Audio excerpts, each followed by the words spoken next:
taking some nice photos before it's Al normally speaks in 75-page judgments. I thought I'd try and squeeze in a couple of quick words first. About 11 years ago, the Illiches, who are all here, had a New Year's Eve party, and a number of the young people came back to our place to sleep. I got up early on New Year's Day, as I thought the sleeping revellers might need a good breakfast. And as I came down the stairs, a young man shot out through the front door saying, "Good morning, Mrs. Kemp, thank you very much for having me." I wondered who that was, I thought. Fast moving, but well mannered. Little did I know then that was my first sighting of Pratham, who had such a special place in our lives, and whom we're welcoming into the Kemp family today. I'll now hand over to Dale to continue.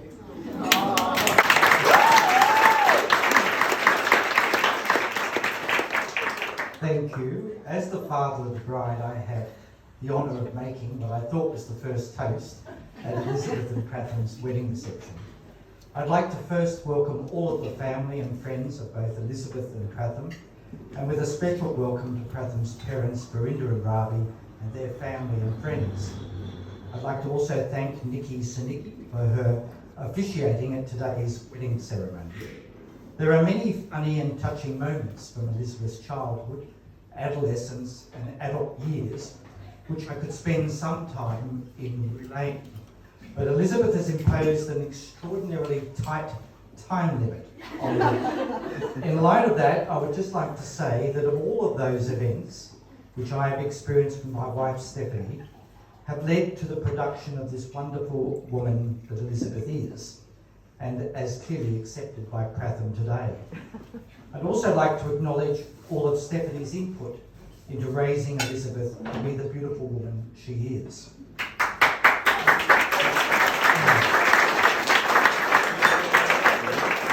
So far as Pratham is concerned, I'd also like to say how happy Stephanie and I are in Elizabeth's choice of such a fine young man.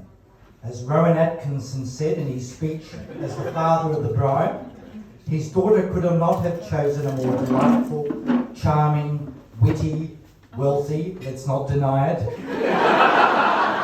well-placed and good-looking, and I did have the words "and fertile young man," but I deleted them. He has already become an integral part of our family, particularly as its resident photographer.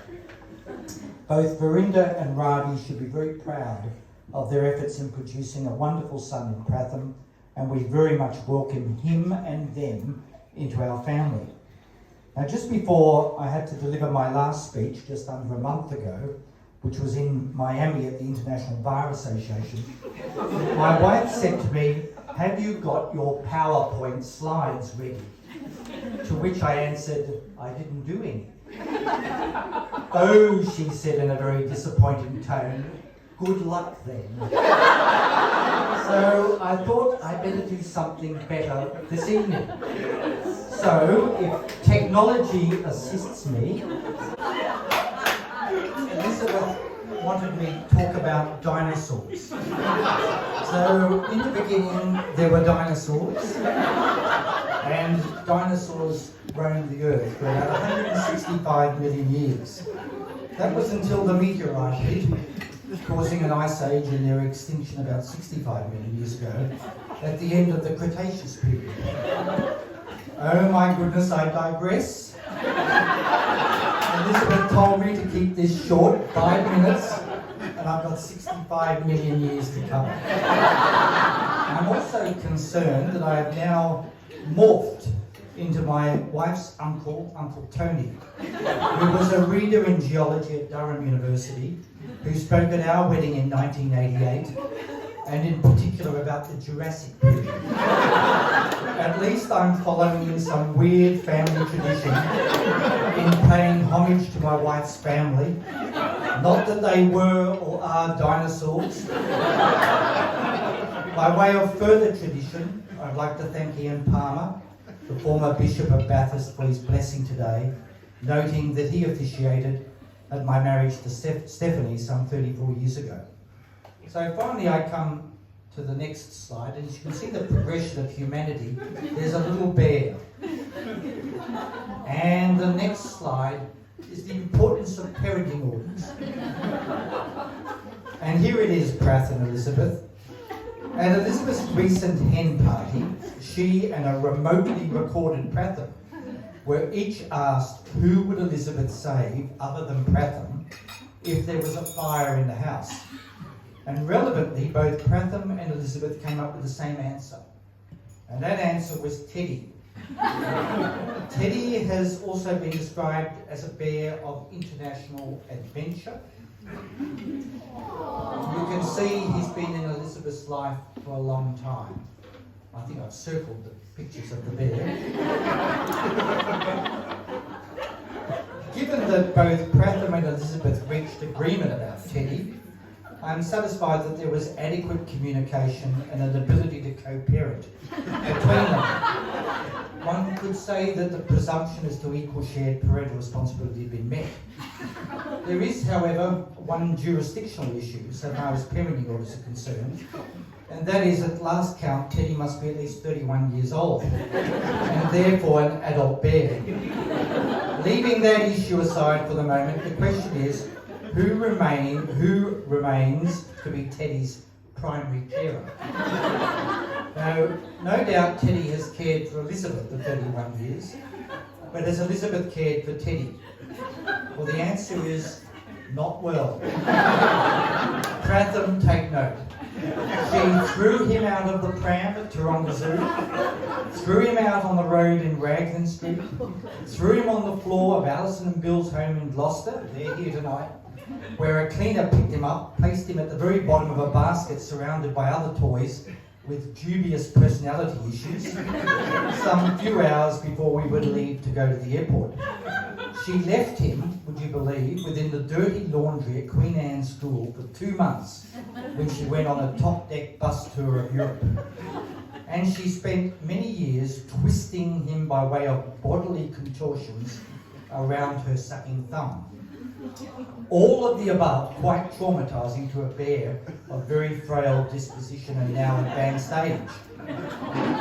This is where I now go to the proper Teddy, wearing a Cornish tartan. Notwithstanding all of the above, Teddy has survived, and accordingly, my view is, should live with Elizabeth and Pratham, or otherwise, as they may agree in writing. However, as the father to Elizabeth and possibly grandfather to Teddy, I have certain rights, including the sole responsibility over medical matters, but particularly as to Teddy's structural bodily repair. This has been implemented over 3 decades by recourse to a pink fluffy gown, dressing gown, needle and thread. I must go to the next slide. You see, this is Teddy on his adventures, escaping Stoop, where Elizabeth and Pratham live. This is Teddy with his surfboard. What's that one? That's Teddy again. I think that's where Teddy is a master of disguise. I wonder where he gets it from. That's Teddy's disguise as a hat. Teddy's latest disguise. And Elizabeth wearing said pink fluffy dressing gown. I'll come back to that in a minute. So while expressing initial misgivings that Teddy's smell was not the same, Elizabeth came to accept that without some surgical intervention, there would not have been a suitable ongoing vessel in which the spirit of Teddy could continue to reside. It was then that I realised that as Elizabeth has chosen Pratham, it is he who must honour, cherish and care for not only Elizabeth but also Teddy. I am therefore passing over all of my duties and responsibilities for the physical maintenance of Teddy to Pratham and wish him well. And I've got a little kit here of the sewing basket, the thread, and Stephanie's kit. I have to do some repairs on him. as you can see from my final slide, and I shall pick up, thank you. Pratham is obviously has some well-developed existing skill sets to assist him in this future role. So in keeping with tradition, I would now ask everyone to stand with me and raise a glass to toast the couple. On behalf of the Kemp family, can I extend my heartfelt love and best wishes to both Pratham and Elizabeth for many future happy years together, caring for Teddy, and indeed for any others that they may be blessed to care for.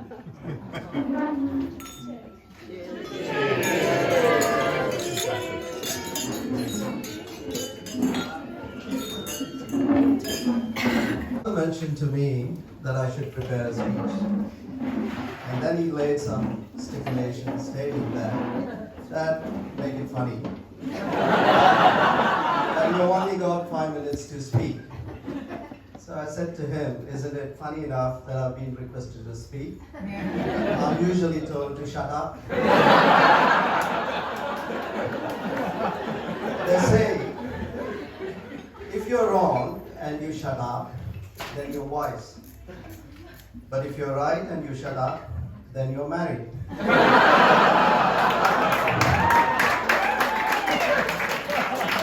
Welcome to the club. I know that Pratham did say things out of context. Like the guy who said to his girlfriend that he would go through hell for her. Looks like he's married to her and going through hell. Ladies and gentlemen, welcome. Brunda and I extend a warm welcome to you all. Many of you have traveled from overseas and interstate to join us on this happy occasion. You all are here because you're important in Pratham and Elizabeth's lives. I'd like to thank you all for taking time to attend this wedding. My special thanks to my family, particularly for both the grandmothers of Pratham who are here, my sisters-in-law, nephews, nieces, in-law, and my brothers and the little auntie. Brother and I are extremely happy about looking at this wedding, the whole thing, and the efforts that have gone in. Special thanks to Stephanie and Dave. And I know there are many people behind the scenes who have worked to put this together. And I would like to thank them all. And of course, Elizabeth and Pratham are behind the scenes. Well organized, well done.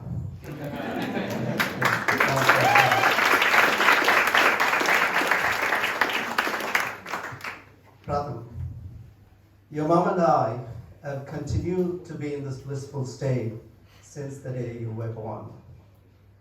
You brought a lot of joy to us and transformed our lives. We are proud of all your achievements, including winning Elizabeth's heart. We admire the finest qualities you possess, especially the care and concern you have for others and the way you forge friendship. Pratham, we're seeing our little boy, grow up and taking his next step. Well done, and I wish you all the best. Elizabeth, you're a gorgeous, stunning, kind-hearted, soft-spoken, statuesque young woman. I would say serendipity has been very kind to Pratham. He has come across you and won your heart. When he first introduced you to us, he was trying to express his feelings in his own way. We instantly knew that you are that special person with whom he would like to spend the rest of his life. But as we came to know more about you, you resonated, Pratham, in many ways, especially the care and concern you have for your siblings and the esteem you have for your parents. It's very much in line with Pratham. Not just that, you introduced him to your family and made him feel that he's one among you. Elizabeth, You're a very family-oriented person. Brenda and I wholeheartedly welcome you not just as our daughter-in-law, but as our daughter. Welcome to the family.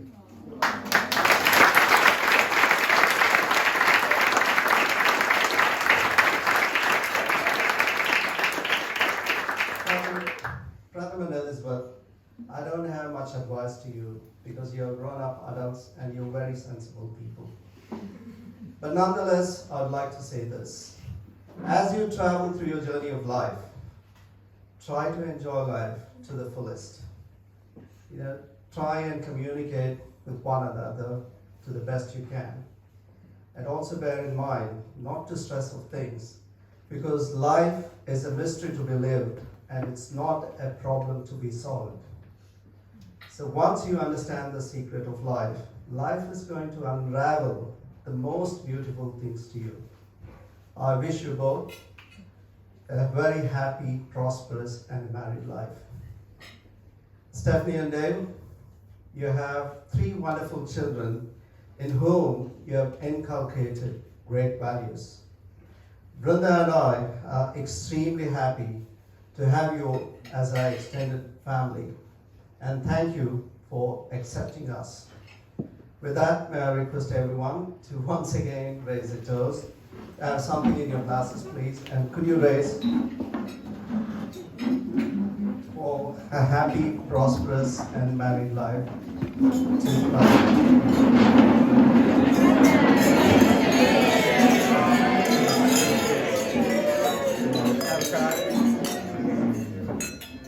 Thank you. Please be seated. Good afternoon, everyone.